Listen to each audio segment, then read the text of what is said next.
Hi, my name is Zach Becker, and I'm the editor of the Edge newspaper at Fort Hays State University in Hays, Kansas. I'd like to welcome you to our inaugural podcast, which we're calling Beyond the Edge.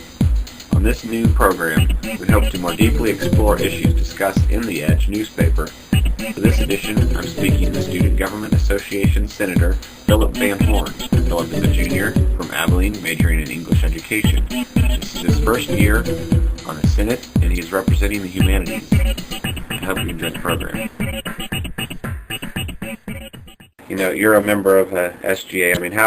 A lot of students don't know a lot about SGA. They maybe don't understand the process. They don't understand what it's all about. Obviously, the student turnout I saw in the last special election was very low. Most elections is pretty low compared to the overall on-campus population. So, tell me a little bit about SGA, what you guys do, what the purpose is, what's the thinking behind it, and how do you get involved if you want to? Student Government Association, we meet every Thursday night at 7 o'clock. I myself am the chair of the Student Affairs Committee. My committee meets at 6:30. We have 4 committees. We have the Legislative and Political Actions Committee, the Senate Affairs Committee, the Appropriations Committee, and the Student Affairs Committee. And through those committees, we examine issues that are specific to our discipline or to our area. And then once we do that, we write either recommendations or bills and then pass those through the Senate through a vote. Our Senate is a lot like, or our government in a whole is a lot like the United States government. We have a judicial branch, and we have an executive staff along with our Senate, which is our legislative branch. A way for students to get involved is to vote in the elections in April and to run if you feel like you should, but definitely to vote no matter what, and to attend meetings regularly Thursday at 7 o'clock. Just to come, even if you don't speak during open forum, just to come and see what we are talking about. This year, the big issues, at least in my committee, have been the Chartwell's food service, the absentee policies on campus, starting a foreign language program on KFHS to encourage alternate opportunities for some of our Chinese students and other foreign students on campus. I know in the Legislative and Political Action branch, a student fee increase is in the works right now to be voted on. Senate Affairs, the issue has just been filling the open Senate seats, which are now fairly full. There's still some openings. And Appropriations is just a meeting request for small groups who come in who want to go on trips or buy equipment or have speakers. They hear requests on a weekly basis and try to fund those requests accordingly. Okay, so it sounds like a pretty large organization, a lot of work. How many hours do you have to put in per week to do this? Where I'm a committee chair, that's an exception. I actually chair the Student Affairs Committee, and I chair the Absentee Policy Reformation Committee. I'm also an active member of the On-Campus Food Committee and the Allocations Committee. So I spend probably 10 to 12 hours a week doing research, talking with students, obviously chairing committees and preparing an itinerary. And I spend time on the phone with my committee members dictating responsibilities and fulfilling responsibilities of my own. Senators can be as active or as inactive as they want, but we encourage the most activity that we can. I encourage all of my committee members to serve on another committee just so that we're reaching as many students as possible. But the only required time you're required to put into Student Government Association would be the time every week on Thursday for the committee meeting and the actual meeting itself. So are they compensated for this? We do not receive compensation at all.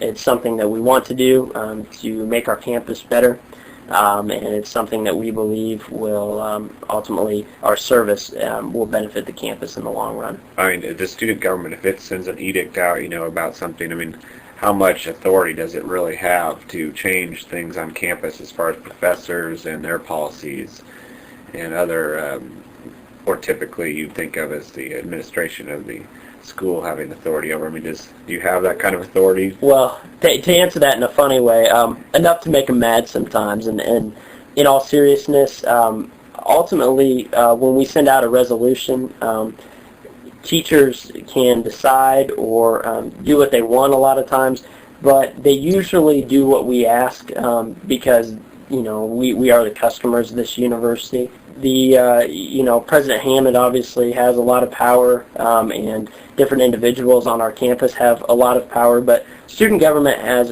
a pretty important say because we are the customers of the university.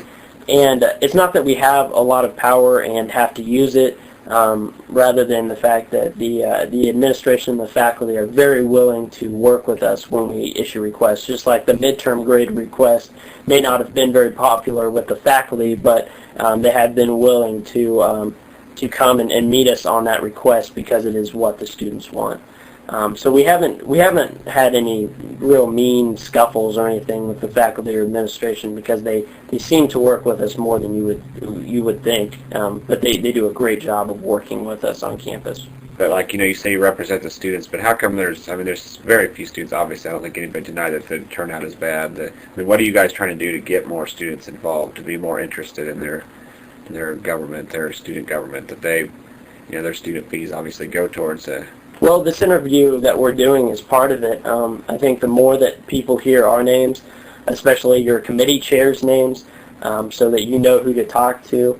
Also, just going from class to class, whether doing an open forum like my committee is going to do about the Chartwell's food service issue to let students know we care, or to the great job that Senator Cole Ingle has done of recruiting senators by going class to class to encourage individuals to apply for open Senate seats.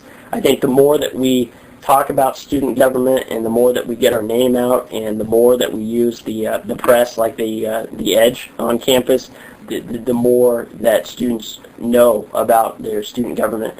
Ultimately, we are at a school that a lot of individuals have to work to be able to afford to go to school.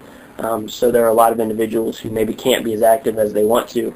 But there are a lot of individuals who either give up an income to be on student government or find a way to work student income or student government into their academic life because they feel it's important to them. So what's up on obviously you've got all these allocations coming up. What other important events are coming up in student government? The elections. We're at the time of the year where there's always two things that are very important, the allocations and the elections.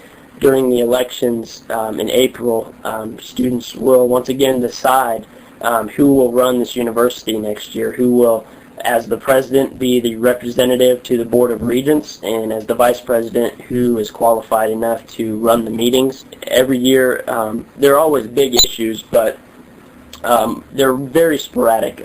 Sometimes a big appropriations request will come in October or February or September, but you can always count on allocations in March and the elections in April, and that's what we all look at. After the elections, the year will start to wind down. So this week we're starting the first of our two enormous issues of the year, and that is the allocations reading. So what do you enjoy most about being a member of student government? The thing I enjoy most about it is just seeing the changes that are on campus, and seeing, like you asked earlier, when we passed our resolution regarding the midterm grades, I was very curious to see how that would be received. What was the resolution? It was a resolution that we had first semester calling for teachers to publish final grades or grades at 4 times during the year, at the end of an 8-week midterm session and at the end of semester, being the winter and the fall and the spring semester.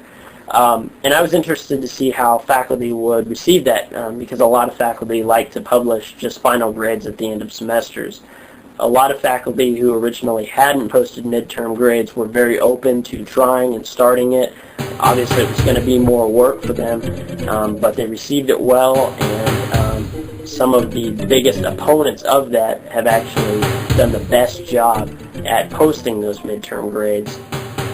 I hope you've enjoyed our inaugural edition of Beyond the Edge. I'd like to thank our special guest, Senator Phillip Van Horn. I'd also like to take a minute to acknowledge Kevin McLeod of Incompetech.com for our theme song called Misuse, and for Beyond the Edge, I'm Zach Becker. Thanks for listening.